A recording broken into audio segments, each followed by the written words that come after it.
Hello everyone, most welcome. आज हम देखेंगे बिहार के प्रमुख पुराण स्थलों के बारे में। ठीक है, तो कहीं ना कहीं ये टॉपिक बहुत इंपॉर्टेंट हो जाता है आपके बिहार के किसी भी एग्ज़ाम में, है ना। तो चलिए इस सेशन को स्टार्ट करते हैं। सबसे पहले देखते हैं पुराण स्थल किसे कहते हैं, उसके बाद हम समझेंगे, देखेंगे और विशेष विशेष प्रकार के लोकेशन जो बिहार में हैं, जो मतलब पुराण स्थलों में काउंट होते हैं और जहाँ से क्वेश्चन पूछा जाता है।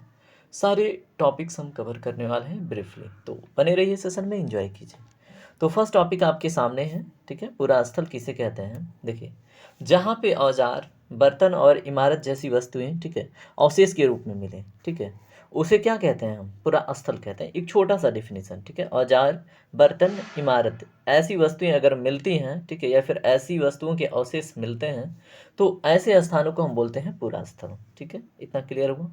ये जमीन के ऊपर भी हो सकते हैं, अंदर भी हो सकते हैं, और कभी कभी समुद्र और नदी के तल में भी पाए जाते हैं, ये भी याद रखिएगा। ठीक है, तो पुरास्थल के बारे में छोटा सा डेफिनेशन हो गया। अब इससे ना आप जान पाओगे कहाँ कहाँ पुरास्थल हैं, क्या है। ठीक है, तो चलिए देखते हैं हमारा फर्स्ट पुरास्थल क्या है, दीदारगंज।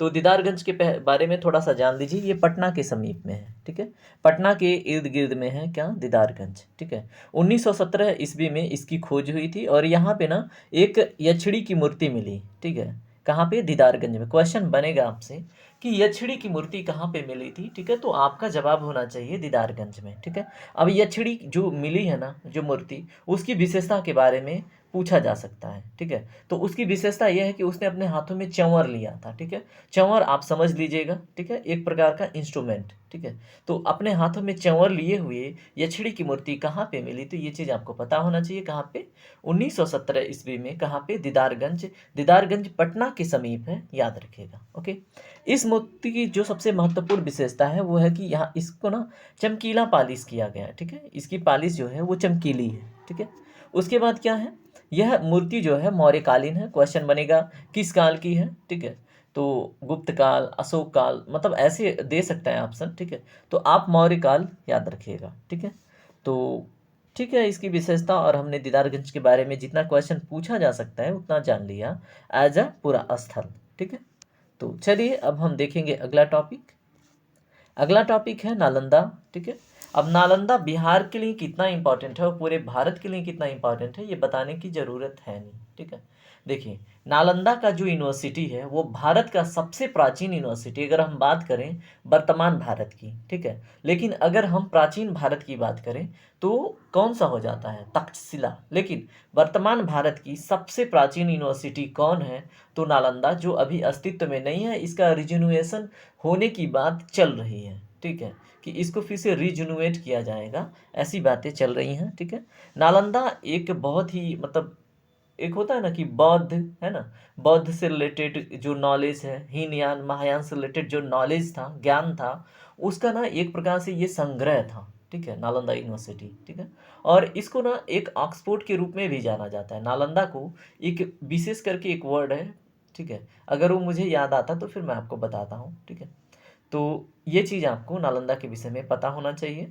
और नालंदा कहाँ पे है, बिहार में है। ठीक है, ठीक है, इतना कुछ जानने के बाद हम थोड़ा सा और जानते हैं। ठीक है, कि इसकी स्थापना किसने कराई थी, ये क्वेश्चन पूछता है एग्जाम में।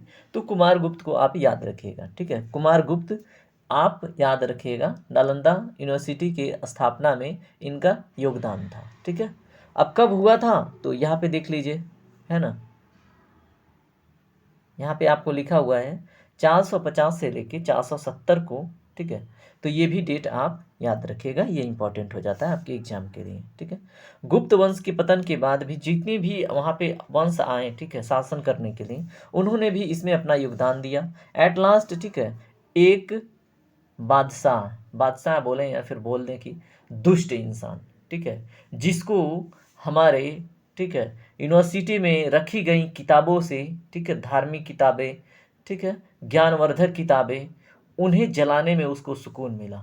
ठीक है, अब उसका नाम ना आप कमेंट सेक्शन में बताइएगा। ठीक है, उसका नाम क्या था उस दुष्ट इंसान का, ठीक है, जिसने हमारे इतने महान यूनिवर्सिटी को जलाया।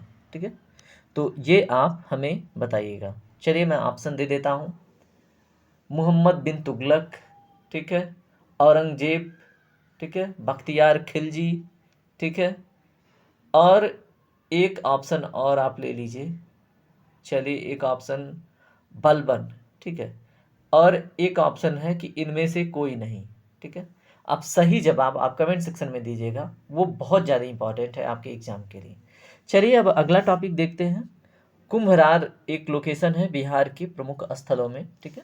तो कुम्भरार के बारे में जानिए। ये पटना के क्षेत्र का एक मतलब उसी के आसपास का एक क्षेत्र है कुम्भरार, जहाँ पे क्या था, जो पाटलिपुत्र है ना, ठीक है, उसका जब खुदाई किया जा रहा था तो उसमें अवशेष पाई गई थी कुम्भरार से, ठीक है, जो पटना का एक क्षेत्र का नाम है, ठीक है। तो याद रखिएगा, यह पटना रेलवे स्टेशन से 5 किलोमीटर की दूरी पर स्थित है। थोड़ा सा जानते रहेंगे ना तो कॉन्फिडेंस बनेगा कुम्भरार के बारे में, ठीक है। तो यहाँ पे इंपॉर्टेंट है, जब पाटलिपुत्र के अवशेष यहाँ पे मतलब खोदे गए थे, पाए गए थे, ठीक है, तो ये इंपॉर्टेंट हो जाता है, इसने इसको मतलब पूरा स्थली में काउंट किया जाता है, ठीक है। मौर्य काल की बात करें 322 से 185 ईसा पूर्व, ठीक है, तो यहाँ पे पुरातात्विक अवशेष यहाँ पे मिले हैं इस काल के, ठीक है, 322 से 185 ईसा पूर्व के अवशेष, ठीक है, यहाँ पे मिले हैं, ठीक। और इसमें जो क्या है, इसकी विशेषता क्या है, जो मिले हैं यहाँ पे, एक मिला है हाइपो स्टाइल 80 स्तंभ वाला, मतलब एक हाल मिला है जो खंडहर के रूप में मिलेगा डेफिनेटली, है ना। तो अगर पूछे हाइपो स्टाइल में 80 स्तंभ वाले हाल का, ठीक है, खोज कहाँ पे हुआ, कहाँ पे मिला ये खंडहर, तो कुम्भरार में, ठीक है। चलिए, यहाँ खुदाई की मतलब जो खोज है वो 600 ईसा पूर्व की है। जैसे यहाँ पे जो कुछ भी मिली हैं वो 600 ईसा पूर्व की चीज़ें मिल रही हैं यहाँ पे। और अजातशत्रु, चंद्रगुप्त और अशोक की प्राचीन राजधानी को ये क्या करता है, चिन्हित करता है, ठीक है, कुम्भरार लोकेशन। तो ये सारी चीज़ें आपको पता होनी चाहिए। और सामूहिक रूप से अगर बात करें तो इसके अवशेष जो हैं 600 ईसा पूर्व से लेके 600 ईस्वी तक, ठीक है, 4 निरंतर अवधियों से लेकर हैं, ठीक है। तो ये चीज़ें आपको पता होनी चाहिए। कुम्भरार से जो कुषाण है ना, तो उसके एक गुप्तकालीन अवशेष भी प्राप्त हुए हैं, ठीक है। कुम्भरार से क्या मिला है, कुषाण एवं गुप्तकालीन अवशेष, ठीक है। तो कुम्भरार से कुषाण, जैसे कुषाण का जब शासन था, ठीक है, कुषाण का जो साम्राज्य है, ठीक है, और जो गुप्तकालीन है उन समय के अवशेष मिले हैं कहाँ पे, कुम्भरार में, ठीक है। चलिए अगला टॉपिक देखते हैं, चेचर है। चेचर वैशाली जिला में क्या है, स्थित है, ठीक है। और यहाँ 9 पाषाण जैसे होता है ना, नियोलिथिक एज का जो मानव से संबंधित अनेक सामग्रियाँ मिली कहाँ पे, चेचर में, ठीक है। नियोलिथिक एज कौन सा एज था बताइए, नियोलिथिक जिसको बोलते हैं नवपाषाण युगीन, ठीक है। तो ये क्या था नियोलिथिक एज, इसमें इंसान ना घर बना के, ठीक है, और खेती करना स्टार्ट कर दिया था, ठीक है। वहाँ पे घर बना के रहना स्टार्ट कर दिया था, किसमें, नियोलिथिक एज में, ठीक है। और पशुपालन, कृषि इत्यादि चीज़ों में विकसित हो रहा था, ठीक है। तो ये कौन सा युग था, नवपाषाण युगीन, ठीक है। तो ये चीज़ें आपको चेचर से रिलेटेड पता होनी चाहिए। चलिए अगला टॉपिक देखिए, चिरांद। वर्तमान में यह सारण जिला में अवस्थित है, याद रखिएगा। यहाँ से पत्थर के औजार, मिट्टी तथा हड्डी के बने सामान और बर्तन उत्खनन से प्राप्त हुए हैं, कहाँ से, चिरांद से, ठीक है। चिरांद पूछेगा क्वेश्चन, वर्तमान में किस जिले में है, तो सारण जिले में अवस्थित है, ठीक है। तो इसका लोकेशन कहाँ है, सारण जिला, ओके। चिरांद कहाँ पे है, सारण जिला में, ओके। तो यहाँ पे क्या मिले हैं, पत्थर के औजार, मिट्टी तथा हड्डी के बने सामान और बर्तन उत्खनन से प्राप्त हुए हैं। ये सामग्रियाँ यहाँ के आदिमानव की गतिविधियों के महत्वपूर्ण प्रमाण क्या करते हैं, प्रस्तुत करते हैं कि जो यहाँ पे आदिमानव थे वो क्या करते थे, कैसे जीते थे, ठीक है।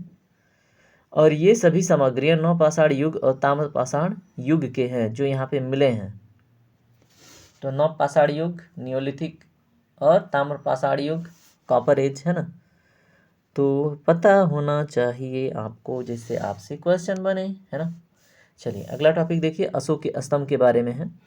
जहानाबाद जिले में एक क्या है, गुफाएं स्थित हैं, ठीक है, और चट्टानों को काटकर बनाई गई हैं अशोक के स्तंभ, ठीक है।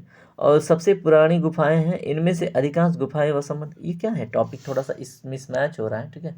तो इसके बारे में अभी कैंसिल करते हैं। अगला टॉपिक देखिए, केसरिया स्तूप के बारे में, ठीक है, ये ठीक है, अशोक के स्तंभ, ठीक है, ये टॉपिक ठीक है। इसके बारे में थोड़ा सा पढ़िए आप, ठीक है, खुद पढ़िए, ठीक है। चलिए मैं पढ़ देता हूँ। जहानाबाद जिले में ये गुफाएं स्थित हैं। ये कौन सी गुफाओं के विषय में बात हो रही है, बताइए। और चट्टानों को काटकर बनाई गई सबसे पुरानी गुफाएं हैं। इनमें से अधिकांश गुफाओं का संबंध मौर्य काल से है और कुछ में अशोक के शिलालेखों को देखा जा सकता है। ये गुफाएं बराबर और नागार्जुनी की जुड़वा पहाड़ियों में स्थित हैं। तो बराबर में ज़्यादातर गुफाएं दो कक्षों की बनी हैं जिन्हें पूरी तरह से ग्रेनाइट को तराशकर बनाया गया है, जिनमें से एक उच्च स्तरीय पॉलिश युक्त अतिरिक्त सतह और क्या है, गूंज का रोमांचक प्रभाव पैदा करता है। ठीक है, तो इतना सब कुछ याद रखते हैं तो थोड़ा सा ये टॉपिक आपसे बन जाता है। ठीक है, तो गुफाएं कहाँ पे स्थित हैं? जहानाबाद में, जहानाबाद डिस्ट्रिक्ट में।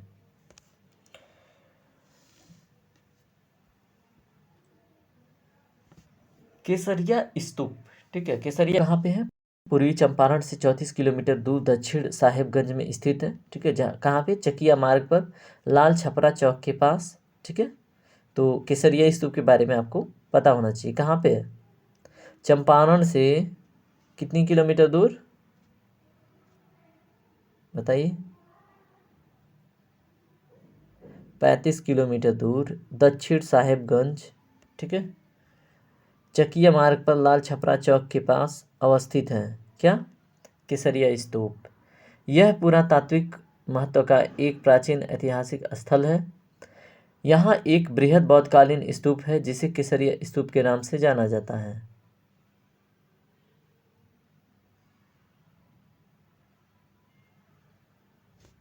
चलिए अगला टॉपिक देखते हैं।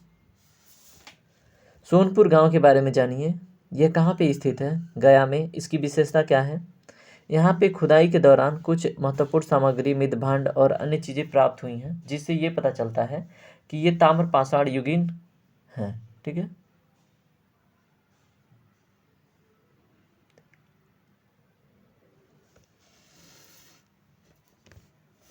लौरिया नंदनगढ़।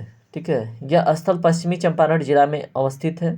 सम्राट अशोक के प्रथम 6 स्तंभ लेख उत्तर बिहार में लौरिया, नंदगढ़, लौरिया, अरेराज और रामपुरवा से प्राप्त हुए हैं। ठीक है, तो ये चीज़ पता होना चाहिए। पश्चिम चंपारण जिला में स्थित क्या? लौरिया नंदगढ़।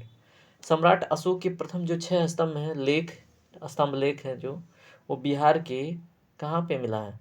लौरिया नंदगढ़ में, लौरिया अरेराज में और रामपुरवा से प्राप्त हुए हैं।